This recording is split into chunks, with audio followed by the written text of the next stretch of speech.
Well, welcome to Conquer, our podcast for today, Robin, and it's really great to have you today to just talk about a few subject matters, and just for way of introduction, obviously, I'm Rob. I'm the managing director of Conquer, and Robin, you've had quite an extensive career working at various senior roles within the public sector. You've run a law firm, you've run various private sector companies, and we've obviously worked together as well. And we just thought it would be quite helpful for people that are basically landing on our website, looking to maybe purchase products with us, looking to work with us and get us to assist, to just get a bit of a look behind the scenes at how we develop products and how we think as a company. And we just thought it'd be really interesting. We were having a chat the other day, weren't we, about a number of things, and we said, well, why don't we record this? And I thought that'd be a great idea. So today we're just going to be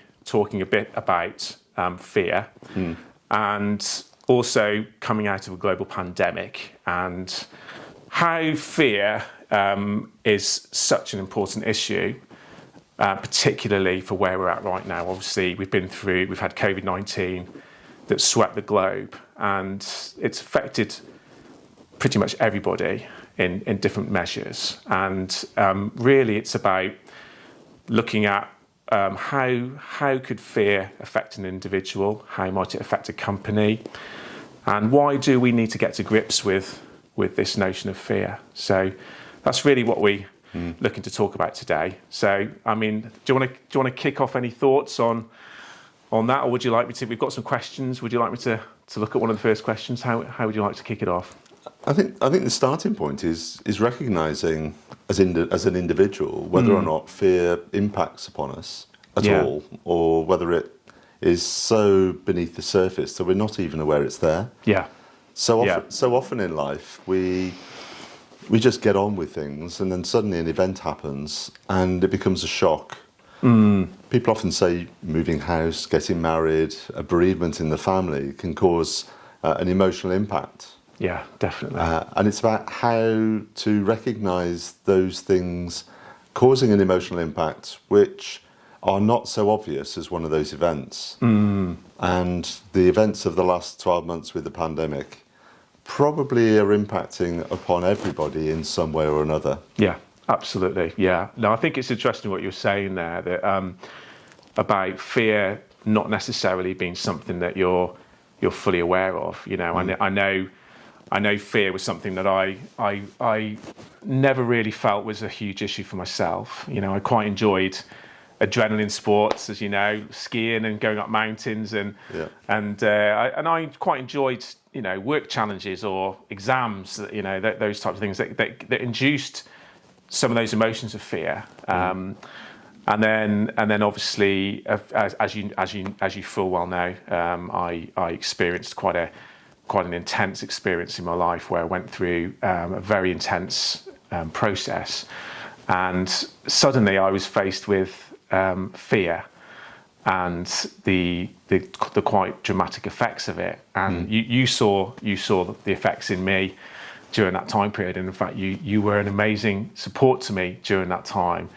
And we had conversations where you helped me with some of those emotions. And I think it's interesting, isn't it, that like you were saying there, we're you know, most of the time we're living with fear operating at some level, and it's about becoming aware of how that may impact and the emotions associated with that.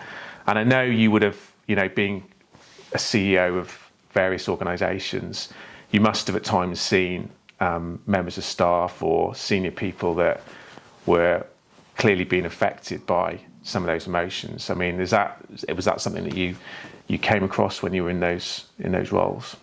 A lot of times that's been the case, and I think often we have to experience things ourselves to realise then what's maybe going on for somebody else. Yeah. And by having experienced things ourselves, what we can learn from that then is through what we do, what support we get, who helps us in that support, what we shouldn't do, and how we can act differently. Yeah. Everybody that starts something new is in a place of anxiety because of change. Very much. We may call it fear, and I think fear is a really good word to actually acknowledge exists. Yeah. And I think the training program that Conquer I have established through yourself will really help people. Yes. Firstly, acknowledge it, and then actually hopefully work through it to make them stronger as a consequence and more resilient to make change happen. Yeah, very much. So people who start a new job, everyone expects to have an induction program and a training program, maybe a mentor as they go along. However, not all organisations and not all businesses do that. And when an event happens for somebody in their life, there may not be a mentor around. There may not be somebody to actually give them support and comfort. And it's about reaching out then where to go. Yeah. One of the things that is important is taking photographs. If we take a photograph of ourselves, first thing in the morning, maybe in the middle of the day, and last thing at night, just as an exercise, and see what our face looks like, what our body looks like, how we're standing, how bent over we might be. Yes. Some of these are factors and indicators which actually might deliver us with the conclusion that actually we need to do something differently. Yes. Yes. How many true friends really say to us, gosh, you don't look very well today? Yeah. And how honest are we with ourselves when somebody asks us the question, how are you? Instead of just saying, oh, I'm fine, to actually say how we really are. Yes. And how comfortable are we with people to say how we really are. Yeah. And I think there's some benefits that addressing those questions, which come out of the training program that you've actually got, are worthwhile looking at to help enrich not only just the individual in their life, but also the individuals around them. Yes. Because as you went through some of the challenges you went through, Yes. it wasn't just you that experienced it, it was everybody you came in contact with. Absolutely. Not only your family and friends, but even the people you might see in the supermarket, at church, in a work situation. Yes. They're also experiencing some impact and fallout as a consequence of what an individual may be going through. Yeah, very much. And so everybody needs some form of support. Yes, they do. They do. And I think it's so interesting, isn't it? How we obviously we live in a very sophisticated modern society. We've got technology. We're surrounded by technology. We're surrounded by so many benefits to our lives: well-built homes, fantastic cars with the latest technology on it. But yet we seem to still be at times behind in relation to issues that affect us in terms of our emotions. But yet you're quite right. They do have a dramatic effect. And looking back on when I was going through that process, and one of the reasons why the Conquer I is so passionate about this subject matter, particularly fear, but also other emotional issues that can affect both businesses and individuals, is that the impact is far more than just internal. It does affect those around you. So if you're the manager of a team, for example, or you're a director of a department within a public sector organisation or private sector company, or you're a CEO and you're faced with issues of fear, it will immediately start to affect many aspects of your personal and professional life. For example, one of the things we talk about on the fear product is the immediate impact upon issues such as creativity and your ability to problem solve, your ability to read other people's emotions and see what's going on, because you become very inward looking when you're experiencing emotions of fear. Your inability sometimes to manage conflict effectively and being able to remain calm. One of the things that we were talking about when we were speaking the other day was how I've observed in yourself, Robin, how you're able to manage your emotions very well. I know obviously when you were running a law firm and various businesses, you would have had lots of things impacting upon you, and in your personal life, you've got 3 children, and they've got partners and children, and they've all got things going on in their lives. But one of the things I've observed about you is, and admired, is your ability to manage your emotions very well. And I know with one of the things I was so thankful for when I was going through the situation that I was going through, where I needed your support, was that no matter what was going on in that situation, you always maintained this calm, measured ability to step back from whatever I was communicating to you, and sometimes giving it a bit of time and then coming back to me with a very measured response to what was going on in me, which immediately brought me back down to a place of logic and and clear thinking. So I guess one of my questions is really how do you think you've managed to achieve that ability to keep your emotions in check? Because you're right, it affects everybody around you, and it makes, when somebody's emotionally calm and measured, even in the face of lots of adversity, it immediately enables those around you to feel calm and to feel safe and be able to talk openly about what's going on in them. And I think that's something that you've managed to achieve. So, I mean, any thoughts on on how you've achieved that? Because it's quite marked in your life, I would say. I'll start off by answering the question by giving a story, which, as you know, I often use sort of stories to try and explain what's going on internally to situations, or what others may wish to actually look at for themselves. Yeah. And the story in this sense would be when we buy a car, it's a brand new car, it's just been produced, and that car is tested, is put onto the road, and we drive around in it for 3 years, making an assumption that it's still perfect to drive. Even the government says it's perfect to drive, because we don't have to do an actual an MOT test to give it lawful opportunity to drive on the roads until it's 3 years old. Yeah. And at that point, there's an annual test for that vehicle to see, is it compliant with the various standards in order to be able to be on the road. Yeah. And occasionally then we have to invest a bit more in terms of servicing it and developing it to make sure that all the different working parts are working. With a human being, when we're born, yes, we're given the support by the medical teams in the hospitals, or the nurses in our homes as the child is brought home. And then we're sent to school. And the education system only ever takes us along a particular path until 16 and now 18. And then there's a view that, well, you're okay now. We're okay as an individual. We can just get on with it. Yeah, very true. The reality isn't always quite like that. No. We see that some children go through some real stresses and strains for whatever reason, and don't actually finish what others of us may have actually done in terms of the normal education to leaving school at 16 or 18.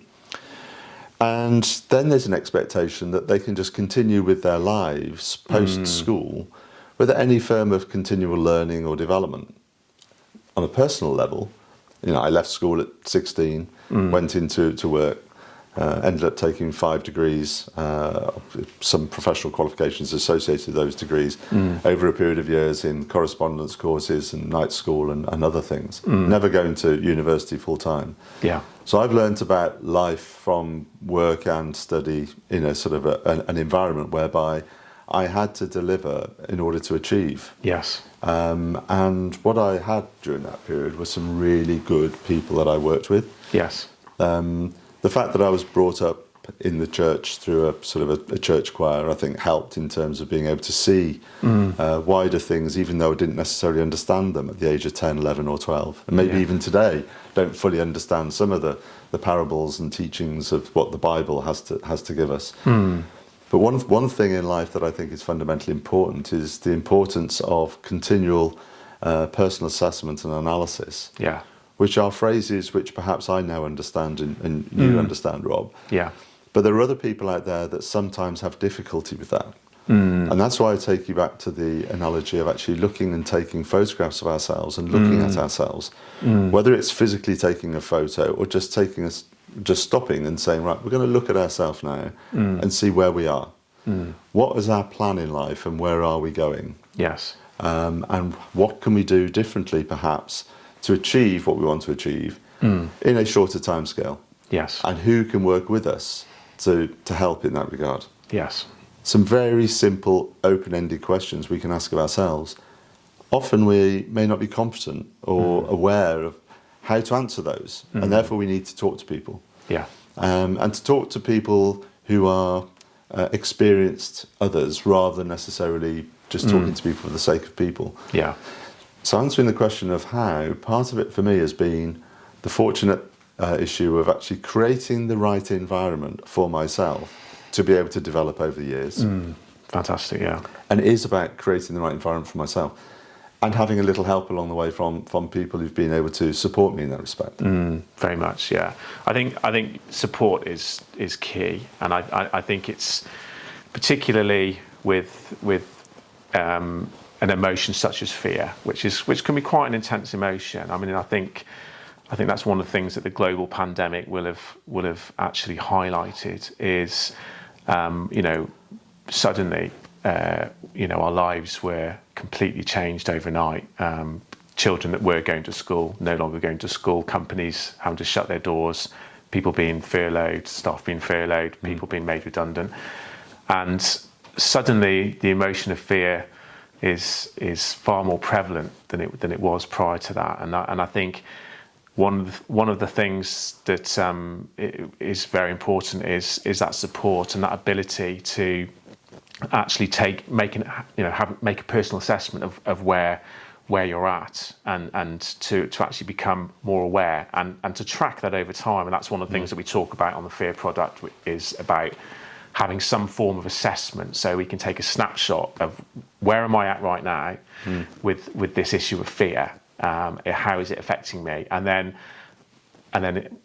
when you're working on that and using some of the techniques that we've developed in Conquer I to assist you to develop, then to take another snapshot again, the following month and the month after that, so you can then track where you're at with this thing. And it's interesting what you were saying as well. I mean, one of the reasons we've birthed the Fear product is we asked some of the people that we were working on, some of the other co-founders involved with Conquer I, and we were looking at products. And one of the things that we talked about was we asked ourselves this question: when were you ever taught within school or university, or when you were at college, when were you ever taught about the issue of fear and how that affects you in life and how you need to deal with it?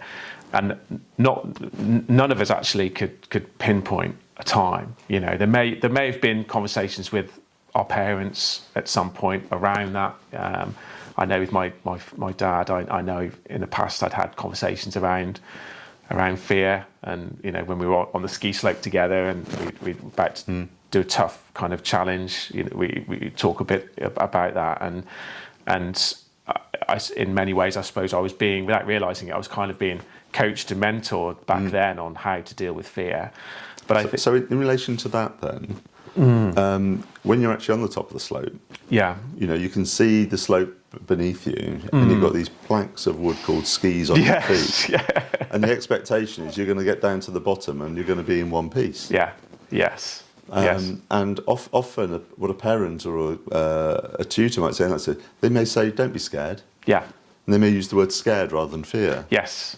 And when intelligent others say don't be scared, they don't actually give us the tools to actually explain why we shouldn't be. Fantastic, And I think that's one of the things for me that comes out of the courses that you have at Conquer I, about actually having the tools in your box that you can call upon to actually help you overcome that being scared or that fearful issue.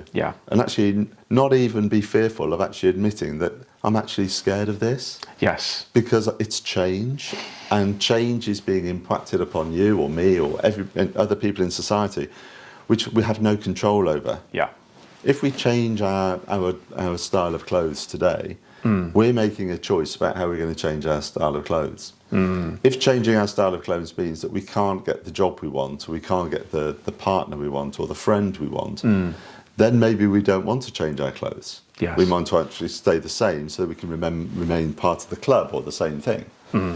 If we change our behaviours to be a negative behaviour, then that might actually break down relationships that we actually have.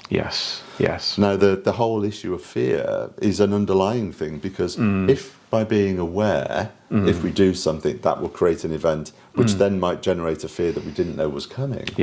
We may actually wish, through that knowledge of thinking things forward, change our behaviours and our attitudes, and maybe retain the sort of style of dress that we're actually still wearing, in order to make sure that we don't get that fear actually impacting upon us in a demonstrable and detrimental way.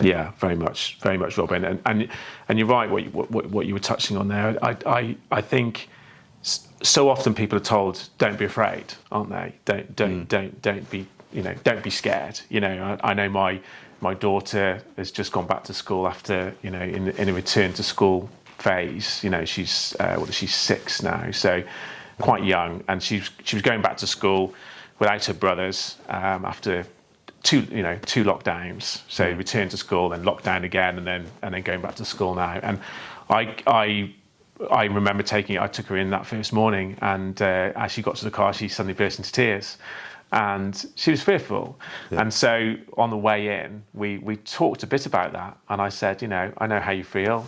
Daddy feels like this. It's a change that you're going through. Daddy feels this when he's been at home over Christmas, and then he goes back to work after. There's those emotions of fear start to come up. And I think you're right. It's being able to talk about that and being able to understand it. And I think the more we understand fear, the better that we become at managing it. And I think one of the things we talk about with the fear product, is actually you need to get up close with fear and understand it and get to grips with it. Basically, one of the things we tend to want to do when we're experiencing fear is to run in the opposite direction, to get as far away as we can. So, as I get what you're trying to explain to me today, and also through the courses, is about turn it from a negative into a positive. Absolutely, yeah. And one of the products, in fact, we've got one of the lessons within the fear product is called Fear Fuel. And we were talking. This is one of the things we were talking about the other day, when you asked me about. We were reflecting back on a number of years ago, before I went through a process of experiencing quite acute fear, and then how I'm different now. And one of the things that I was saying is once I was able to get to grips with fear and learn to manage it, something quite interesting and intriguing happened for me, which was I actually started to become quite.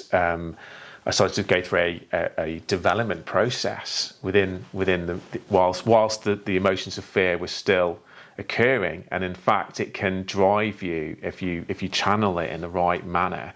It can drive you towards very high achievement above your abilities. It can in fact enhance your ability to achieve, which was quite intriguing for me. And in fact, obviously, having researched it and further since, you realise that this is something that's used a lot, particularly within sports psychology. So basketball players in the States, for example, they split their time between obviously coaches that assist them with getting better at their techniques and how they play, but they'll also have psychology coaches which will work with them around the emotion of fear. And some basketball players, in fact, can't achieve at that high level without fear being present, and so the same can be exactly the same for us within our own personal development, or within corporate environments as well. Once we actually can manage fear, we can actually even use it to achieve very highly. And I think particularly in the corporate environment now, there must be many CEOs out there, people that have got responsibilities, those in the public sector that are managing large public sector organisations, all experiencing huge transitional change right now, needing to reinvent themselves, to change the way that they work. A lot of, as we've talked about, a lot of public sector organisations now moving towards a home working model. And what's fascinating about that whole concept is people get jobs because they apply for them. It does not mean that they're competent enough to do them. Absolutely. They put a good application forward, they've got a good CV, they're interviewed by people who are often very good at some of the things that they do, but not necessarily always good at identifying the difference between different candidates for jobs. Yeah. So individuals then find themselves in a job. They may be a very good finance person, but now they're having to manage a company or a public sector organisation that has many facets of activity, which they may not have had experience of actually overseeing, managing, or actually doing in the past. Yeah. And yet there's a belief that somehow this person now is going to be wholly effective in what they do. Now, that's not necessarily a fair belief to have for on anybody, but the reality is they've presented themselves for the job, and therefore they have to take responsibility for what they've presented themselves for. Yeah. One of the things that I've done over the years is worked with companies and also public sector leaders as a mentor and coach at the top level about how they can actually expand their knowledge base in order that they can actually increase the number of skills they've got to be able to perform the job that they're now being given. Yeah. And what's fascinating with that, most of those skill bases are not about learning how to sort of make widgets if you're an accountant in an industrial process. Excuse me. But rather about how to ask the questions and how to elicit information and evidence on which then to make base decisions. Yeah. The whole issue of the pandemic was about people who've not produced business continuity plans, which legally all businesses should have been doing for the last 30 years. Yeah. Public sector organisations should have had business continuity plans, and they should have actually been training people in the operation and management of them. Yeah. And unfortunately, it's a reality of life that when they haven't got that knowledge, we should not then have expectations above and beyond what those people can do, even though we do have those expectations as human beings. Yes, we do, absolutely. You know, Excuse me. yeah, absolutely, and I totally agree with you. And I think particularly when you're talking about those skills and abilities, I think those skills and abilities often are not attuned to some of the soft management skills that obviously Conquer I is very focused on. So how to manage those soft management skills, and fear will be something that needs to be managed coming out of this global pandemic. You know, if any senior leaders or anyone, even at team level, those leading teams, anybody that's got a leadership role, you know, those are you know, the parents that are having to have a leadership role in you know, leading their family, for example. Everybody that has a leadership role right now will need, coming out of this global pandemic, will need to be getting to grips with how do I manage fear in myself? How do I manage fear in those that I'm leading? And getting to grips with that issue is going to be absolutely vital going forward. So we're kind of coming to the end of this podcast on fear. I mean, I could talk all day, Robin, with you about this. You know, I love these discussions, and in fact, these discussions are quite creative, and that's something that Conquer I, we try and birth products out of this place of creative conversations where creativity and the thinking that comes together in these types of conversations is how we birth products with Conquer I. I mean, anything, just to sort of finish off, anything that you'd like to say finally around fear or the global pandemic or about obviously the product that Conquer I are launching around this? Any final thoughts on the whole issue of fear? I know it's a huge, wide subject.